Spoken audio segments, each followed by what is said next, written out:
Welcome back into the Sports Source. This segment brought to you by Parkside Cabin Rentals. If you're looking for a cabin getaway in the Smokies, the Ogle family has been in the hospitality business in Sevier County since the national park opened. Literally, cabins of all sizes they have, indoor and outdoor fireplaces, beautiful decks, mountain views, and if you're going into downtown Gatlinburg, they've even got free parking for you.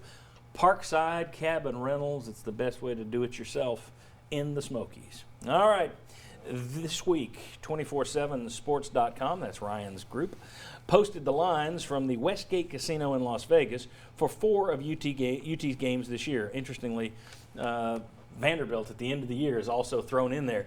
Georgia State, Tennessee is a 25.5-point favorite. BYU, Tennessee is a 4-point favorite. There is no line for Chattanooga, technically, because that's an FCS opponent. At Florida, your 4th game of the year, Tennessee plus 16.5 down at Gainesville. So the Gators are favored there. And then Vanderbilt, Tennessee minus 7 to end the season. Do any of those numbers stand out to you as being a bit flaky? Are there any you would say, ooh, I don't know about that's too big, that's too small? Anything, guys? Florida. Are we sure Florida can score 17 points? I'm not sure. I mean, last year, how many points did Tennessee give them? Like 21, I think, something like that. So, yeah, I mean, I think even on the road, that seems a lot. I thought BYU was going to be about 2 or 3 most of the offseason, so to see that is about what I thought. But Florida, I mean, that's, 17 points. That's a lot. The other thing you have to know is they're playing to people's perceptions of. They're trying to get people to bet, so it's not necessarily, oh, no, we think they'll win. But they think the betting public, that'll get 50% coming in on both sides. So you have to tweak it a little bit. Tennessee getting their butt kicked by Florida in 11 of the last 12 years, 12 of the last 13. Yeah, 26-point game last year in Knoxville probably that plays into it. Yeah. Well, that's what the big line would make me think. Well, shoot, maybe I will throw $2 or $3 on Tennessee with that kind of a line. So I think it's going to get the desired effect. Yes. Okay. The rest of them look pretty good to me.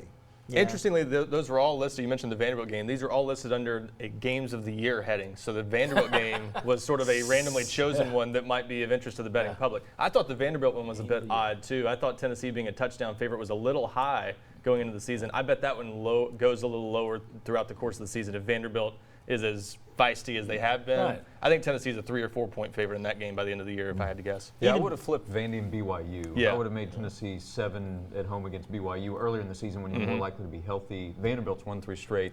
They can score points, like David mentioned earlier, with that trio that was at SEC Media Days. And again, they won 3 straight against Tennessee. 5 of the last 7. Too, yeah. All right, let's go look at VegasInsiders.com posted their odds for winning the national title this year. And there are 4 teams ahead of Tennessee on their schedule. There are 2 others that are tied with Tennessee. You got Alabama's a 9-4 favorite to win the championship. Georgia 6-1 odds. Florida 40-1. Mississippi State 100-1 odds to win the national title. I mean, that's talk about a change from '98. And I know Tennessee beat Mississippi State in the SEC title game that year, but just putting Tennessee below Mississippi State that much well below, in terms of national title odds. That's how things have changed. BYU, South Carolina, Tennessee, all at 500-1. Reactions to what you see on that screen. I will also take all of your 500-1 money on Tennessee. So if you want to bet that, don't go to Vegas. Just mail it here. Just put my name on the check, and I will take it. And if they win, I will pay out 500-1. So accepting all bets. Yeah, Chuck won't like you saying that.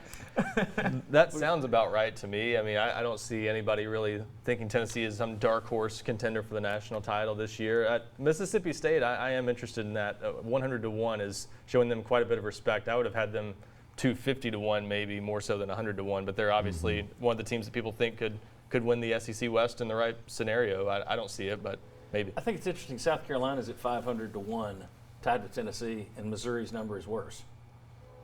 I would think Missouri, if South Carolina's 500-1 with their schedule, I would think Missouri's schedule. To me, South Carolina and Missouri are kind of interchangeable this year. So I was a little surprised Missouri was down there. Yeah, there have been weird differing opinions on Missouri because I think it's a pretty good team and a really good schedule to play. I think it's also a statement on the road Tennessee has to travel to get back to elite status. We agreed that it can happen, but there's still a long way to go. Yeah, I mean, you get 6 teams on your schedule who are as good or better than you in terms of the national title odds.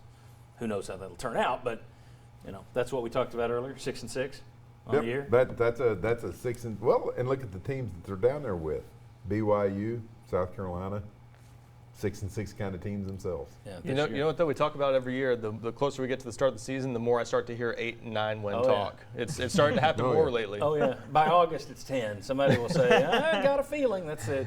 Every got year. a feeling. This year's the Got a feeling. schedule. The schedule is leading people to think more than 6 wins is really possible. Last year it was all that talent, and now we got coaches. Yeah. It's like, no, there is no talent, and the coaches.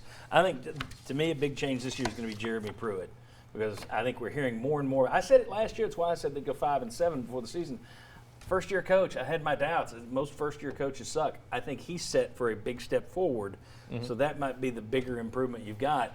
But still, even if he makes the improvement I think he's going to make, I'm not sitting here going, but I got a feeling they'll win 10. You can't lose the game at home and then you just get a split on the road. I You're think fine. if everything goes well for them, 8-4 would be superb, yeah, that's a good fantastic. That'd be a really good great. year, yeah, Have a considering. little parade, Yeah. just around campus, not a big parade. Just All right.